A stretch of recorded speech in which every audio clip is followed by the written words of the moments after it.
မိမေတော်မာယာကိုတရားကြည်ညိုပြီးမှဆက်မပြတ်ဆုတောင်းတများကိုပြုလုပ်နေကြပါတော့ပြုတည်လေးစားရပါတော့ဓမ္မမိတ်ဆွေပေါင်းတို့ဒီကနေ့ကျွန်တော်တို့ဆုတောင်းလာနိုဝင်ဘာနေ့နဲ့6ရက်မြောက်နေ့တောင်ရောက်လာပါဘူး။ဒါကြောင့်ဆုတောင်းရတာလည်းဝိမအသက်ဝင်လာတယ်။ဝိမရတာရှိလာတယ်လို့ကျွန်တော်တကားမလာဘူးလေ။အဲ့လိုခံစားတာ။ဆိုတော့ဆုတောင်းရတာလည်းဖြည်းဖြည်းရှိနေလာတယ်။တောင်းတဲ့ဆုဒီကလည်းပဲကြည့်နေမယ်လို့ပြောကြည့်ပါတယ်။ဒါကြောင့်လည်းပဲမိမေတော်မှာရောက်လာတဲ့ကြာတာသမီးတွေသူကလည်းစိတ်ရလိုက်တဲ့ကျမချင်းကျေးဇူးတော်ပေါင်းခံစားရစေကြပါစေလို့ဥစွာပြီးတော့ဆောင်းပြီးပါတယ်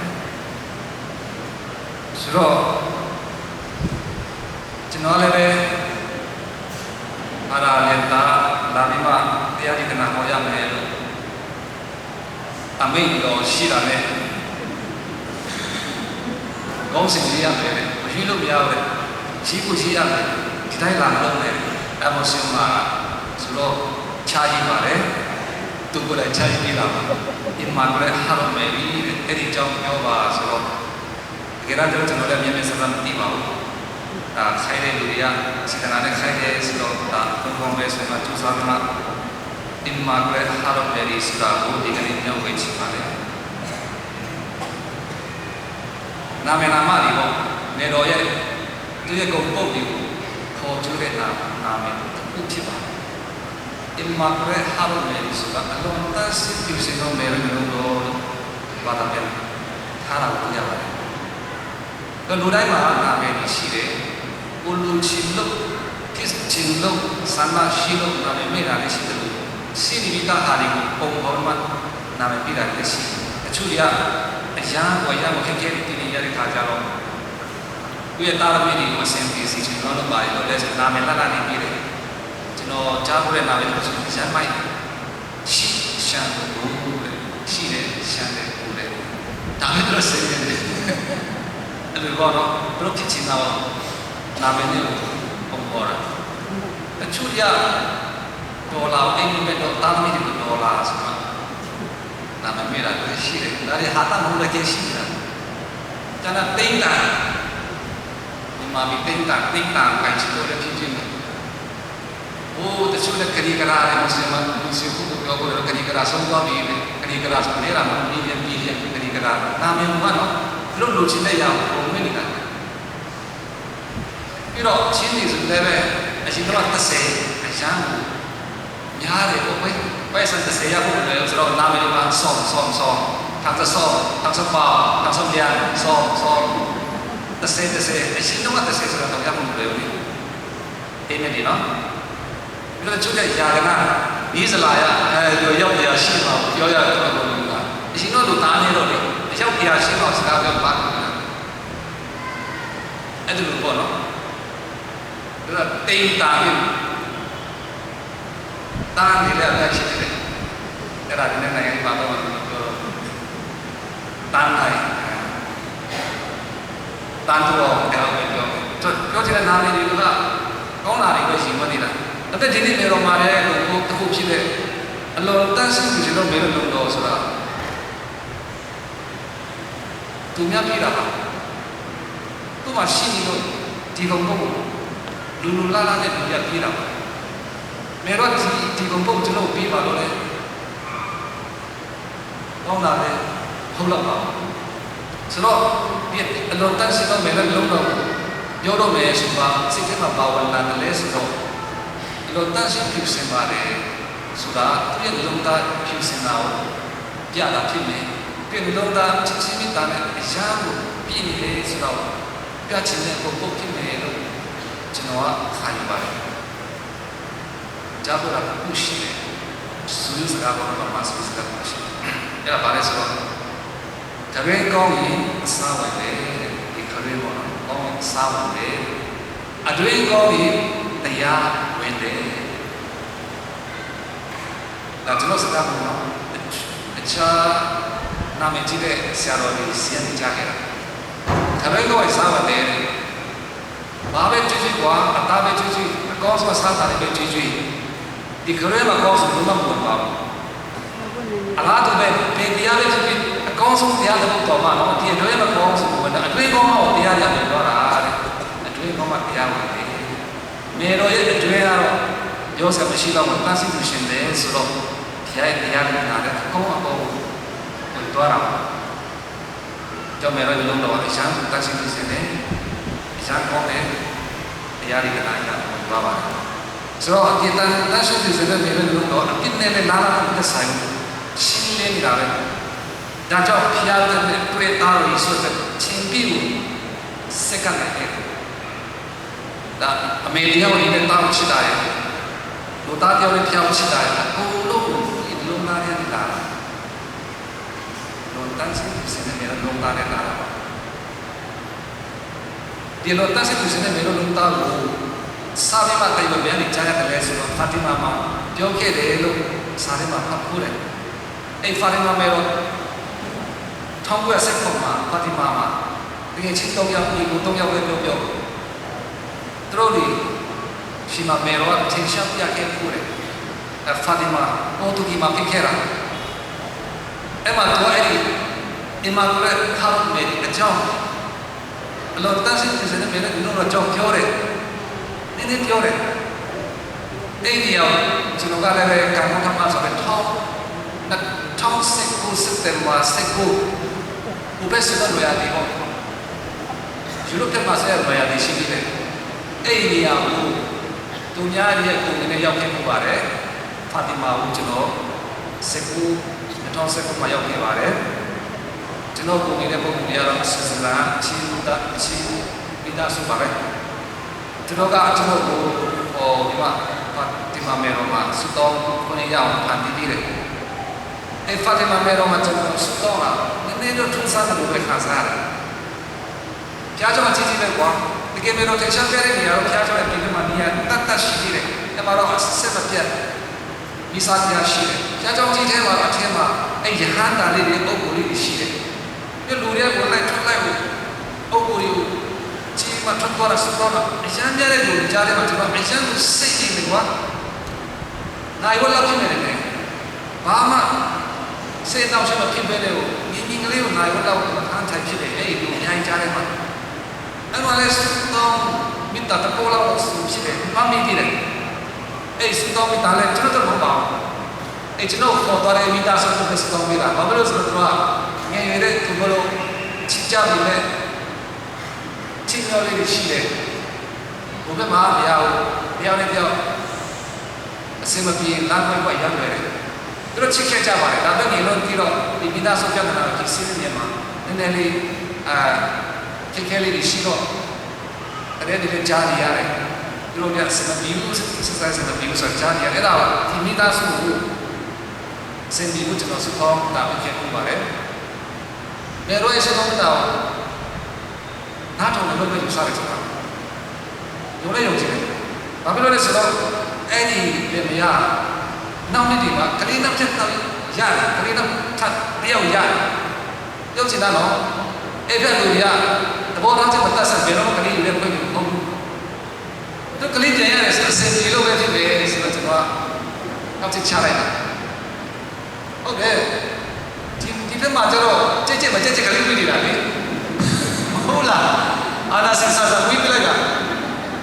ဒီလိုလည်းဘယ်မှာမရဘူးတဘောမတူလို့မရဘူးဒါတဘောတူလို့ပြန်လေတက်မြက်လို့ကလေးပြန်ရတယ်ဒါလည်းကျွန်တော်တက်တည်တာခုတည်းလည်းတို့သူနေကြတယ်ဆိုတော့နေတော့ဒီစတော့တာနားတော့လေဆိုတော့ကျွန်တော်ယုံကြည်တယ်ဘာဖြစ်လို့အဲ့ဒီအကြောင်းကိုပြောနေရတယ်လဲဆိုတော့ခုနကျွန်တော်ပြောချင်တဲ့ဒီအလွန်တန့်ရှင်းခြင်းတဲ့ဘယ်လုံးတော့အကြောင်းဒီမှာပြောတာရှိတော့ပါအဲ့မှာရဟန်းတယ်တူတယ်ဆိုတော့ခါဒီမှာလူရှာရှိမယ်ဖရန်ချစ်ကိုရှိမယ်ဂျက်စင်တာရှိမယ်အဲ့မှာမေရောစစ်စစ်လူရှာဘာလို့စစ်စစ်လည်းပြောတယ်အဲ့ဒီမှာကိုအဲ့ချာစမှာဘာပြောခဲ့တယ်ဆိုတော့တကယ်ရှိမှာလေအ အလွန်တန်ရှင်းပြည့်စုံတဲ့နှလုံးတော်ဒီကမ္ဘာပေါ်မှာတရားချင်းပွင့်ရတဲ့အမှုရှိတယ်တဲ့။သူကအဲ့တကူပြတဲ့မေတော်ကတော့အဲ့လူချီကပြောတာဒီအလွန်တန်ရှင်းပြည့်စုံတဲ့နှလုံးတော်တရားချင်းပွင့်ရတဲ့အခင်ဗျာလို့ရှိတယ်။ကျွန်တော်လည်းပဲတော့တတိပြပါတယ်ဒီအလုံးတန်းရှင်းပြစတဲ့နေလုံးတော်ကိုပွေပိုက်ထားတဲ့လူတိုင်းကိုဂိမ်းချင်းတတိပြပါတယ်ကျွန်တော်ဖတ်ဖို့တော့ပြောပြတာနော်ပြီးတော့သူတို့ဝိညာဉ်တွေကလည်းအချစ်ခံရမယ်ဖျားအိဝိညာဉ်တွေရှိတယ်အဲ့နှလုံးတော်ကိုဒီလေးစားမှာပွေဖတ်ထားတဲ့လူတွေဖျားကလည်းချစ်နေအောင်ပါချစ်နေပါတဲ့ဘာလဲဆိုကျွန်မကိုယ်တိုင်ဖျားရဲ့နားတော်ထဲမှာလာစင်ထားတဲ့ပန်းလေးတွေကိုဘုရားကြိုက်တယ်လို့အဲ့ဒီဝိညာဉ်တွေဘုရားကရှိပါလိမ့်မယ်တဲ့ကျွန်တော်ရဲ့အလုံးတန်းစင်သူတွေကတော့တော်ဒီခင်ဗျားတို့အတွက်ခိုးလို့ရဖြစ်လိမ့်မယ်တဲ့ဘုရားရှိခိုးတဲ့လမ်းလေးဖြစ်လိမ့်မယ်တဲ့ဒါမေရိုမာရီယာစစ်စစ်ကိုရှာပြောတာပြီးတော့ဂျက်စင်တာ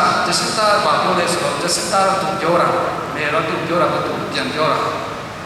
ဘာပြောလဲဆိုတော့ဘူးအားလုံးပြောလိုက်ပါတဲ့ဒီမေရိုရဲ့အလုံးတန်ဆင်းသူစင်တော့လည်းလုံးတော့ကနေတဲ့ဂျေဇုရဲ့အများကြီးပြပြီးနေတယ်ဆိုတာလူတိုင်းပြောပြီးပါနော်ဆိုတော့ဒီမေရိုရဲ့အင်မာကရက်ဟာရာကျွန်တော်တို့ဂျေဇုတော်စီးစရာဖြစ်နေတာကိုဒီရန်တန်ကပြောပြတာဖြစ်ပါတယ်ဒါကြောင့်ဒီအမားဒီနေ့တော့ကျွန်တော်တို့နိုဝင်ဘာတော့ဘယ်ကနေနိုဝင်ဘာပေါ့နော်ဒါပေမဲ့ကျွန်တော်ကောင်းစတဲ့မှာပဲဟာစတဲ့အကြောင်းပြောပြနေတာပေါ့နော်အကုန်လုံးအတူဘယ်လိုလုပ်လဲမမပါအဲ့လိုတရားချင်းတွေဒီမေရလုံးလုံးတရားချင်းတွေဆိုရင်ဒီအရာကသူ့ဘာဖြစ်တယ်ဆိုတော့နိတိတ်ကိုပြီးပါတယ်တဲ့တတိလည်းပြီးတယ်အဲ့တတိကပါလဲဆိုတော့အမြဲတမ်းရှိနေဘူးမဖြစ်နိုင်တော့ဘူးဆိုတဲ့အခြေအနေမှာတော့မှရှိဖို့ဒါတည်းချီရတာမြတ်တာခက်တယ်မဖြစ်နိုင်တော့တဲ့ချိန်ဖြစ်တတ်တယ်အဲ့ဒီချိန်မှာလည်းချစ်ဖို့အဲ့ဒီလုံးဝတင်ပြီးနေတာဖြစ်ပါတယ်မြတ်တာထားလို့ရှိသေးလို့ဝန်နေရမယ်ဆွေတော်မှချစ်တတ်ဖို့အဲ့ဒီလုံးဝကျွန်တော်တင်ပြီးနေတာဖြစ်ပါတယ်ဒါကိုကျွန်တော်တို့ရှင်လူကပြုတာအခန်းကြီးတစ်ခန်းရဲ့35 34အဲ့ဒီမှာဒီပဲမေတော်ရဲ့လုံးကိုဒါနဲ့ထူထောင်ရတဲ့ကဲတော့မေတော်ဝန်နေချီကိုရတဲ့မယ်ဆိုတော့ပြီးထားတယ်တဘောကမေတော်ဝန်နေရမယ်ဆိုတော့မှဒီအောင်ဆက်လက်မှချစ်သွားတာကိုကျွန်တော်သိရတာဖြစ်ပါတယ်ကြောင့်ကျွန်တော်တခါလေကြည့်ရတာမြင့်မြတ်တယ်ဆိုပေမဲ့စင်ကောမှုအများကြီးရှိပါတယ်တကယ်တယ်မဖြစ်နိုင်တော့ထင်ရခြင်းရှိတယ်ဝန်နေရမယ်ဆိုလို့ရှိရင်တော့ပဲဒီချိန်မှာမေတော်ရဲ့လုံးတော်တရားချစ်တဲ့ပုံတွေကဘယ်လိုပဲဖြစ်ဆက်လက်မှချီရမယ်ဆိုတာကိုကျွန်တော်တို့တတိပိနေတယ်ဆိုတာဒီကနေ့တတိယကြပါစို့ပြီးတော့လည်းဒီမေရဲ့ဘဝတက်တာချစ်တဲ့ဘဝတက်တာကလည်းပဲကဲခတော့တော့ဒီစမရတာချီနေတာပြရတယ်ကဲခတော့ကချီရမယ်လို့ပြောနေတာဒါကိုလည်းသိချင်းကြတော့လည်းမေရောစံပြဖြစ်ကဲခတော့ပါတော့ဒီထားတယ်ဆိုစီမာကခါတဲ့စနေဟာငယ်တုံးစလျာလေးစမဒီထာဝရဘုရားကိုချီးရမယ်ဆင်လောကျွန်တော်ချီးရမယ်မြတ်စွာဘုရားကိုချီးရမယ်ဘာရာအားလုံးချီးရမယ်သင်ပြီးထားတယ်ပြီးတော့နောက်တော့ရှိသေးတယ်ကိုယ်နဲ့ဒီစတော့ကိုလည်းကိုရှင်ကတော့ချီးရမယ်ဆိုတော့တကယ်ပြတော့တော့တင်ထားတယ်အဲ့ဒါကိုကြက်ပြီးလိုက်လာတော့အမိမေတော်မာရီယာဖြစ်တယ်ဘယ်ချစ်တယ်လို့တော့ဘယ်လိုတာအဲ့တော့အဲ့ဒီပြတော့ကျွန်တော်အရင်ကဝိဘဝရမတရှိတယ်ជីវសុខគិតយ៉ាអីនៅប្រទេសជាតិទៅមកមានបាទគេបាទសិស្សទៅជីវសុខគិតយ៉ាဖြာសុខពីអេរីဖြာអ៊ីនតរဖြာពីសេလုံးជុំមេសន្តតិရှိညာញាសិញ្ញាជិតេကိုယ်နဲ့စစ်ဆိုင်တော်သူကိုယ်နဲ့ညာချစ်တယ်ယုံကြည်သူတဲ့တာပြည့်ချင်ပြာချစ်သာစု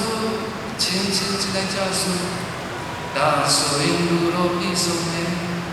ကောင်းကင်ဘုရားလူတော်ပြည့်စုံတယ်စမကေပြတော့နေထားတဲ့ချင်းနဲ့ဆိုပို့တယ်ဆိုတော့ဒီကြီးဆုံးပြည့်ချက်ကတုံးတယ်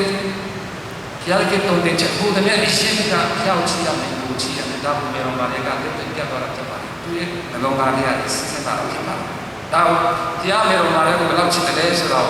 ကျမ်းစာထဲမှာရှလုံးလေးရတဲ့အစ်စ်မင်းတော်မှာတည်နိုင်တဲ့យ៉ាងများရှိတယ်ဒါလည်းအခုကျွန်တော်အဖြစ်ပြုတ်ပြန်ပြောပါမယ်မေတော်ဘုရားဘယ်လောက်ချစ်တယ်လဲဆိုတော့2019ပါပဲဒါပဲလာတော့ဒီဇင်ဘာလရှင်းပြီးဒီမှာအဲ့မှာမေတော်ဘွဲ့တူရှိတယ်ကျွန်တော် solution missionary နဲ့ only လက်သွားတယ်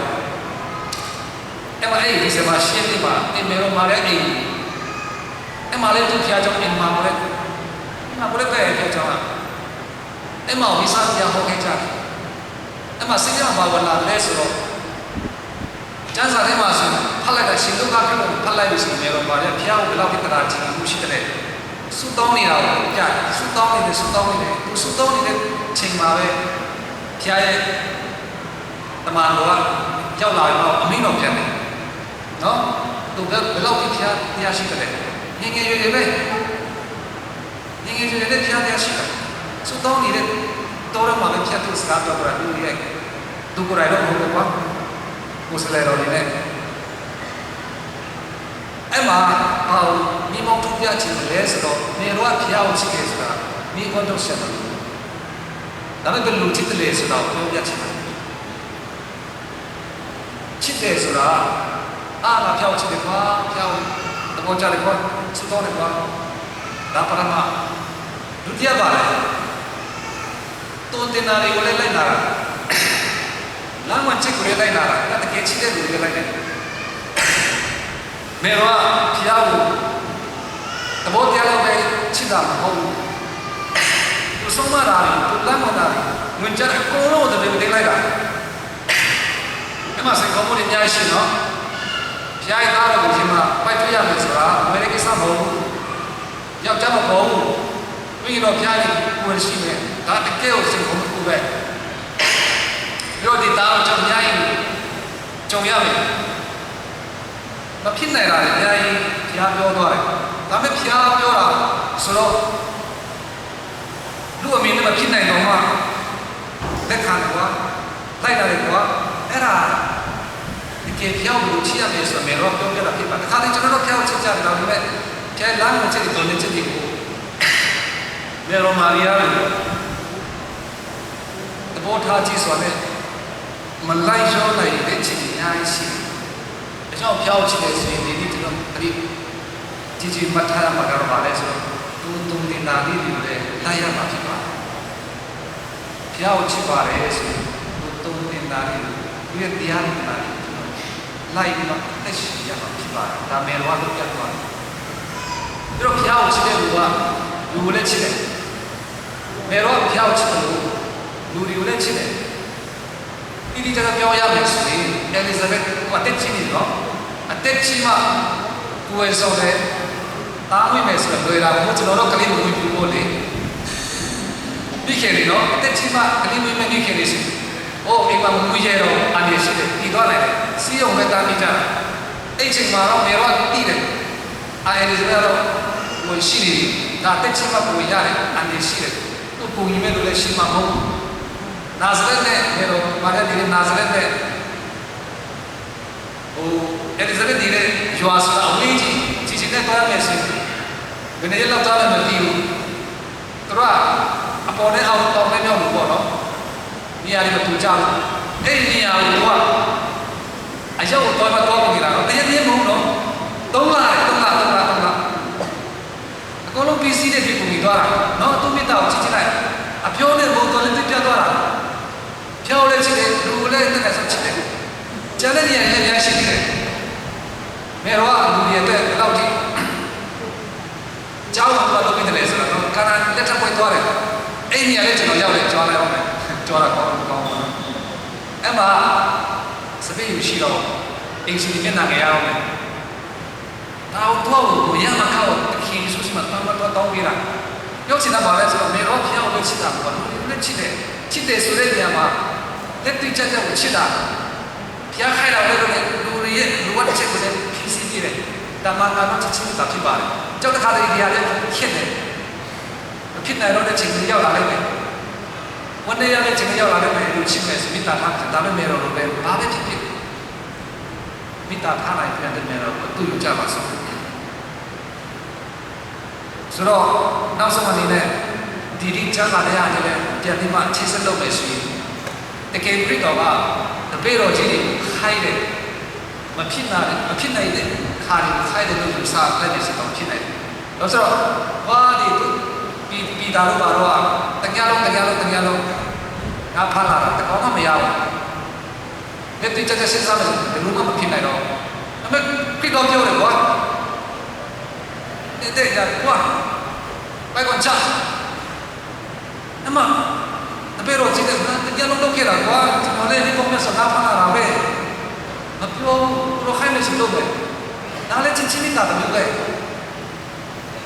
แต่ชิดตะเด็กว่า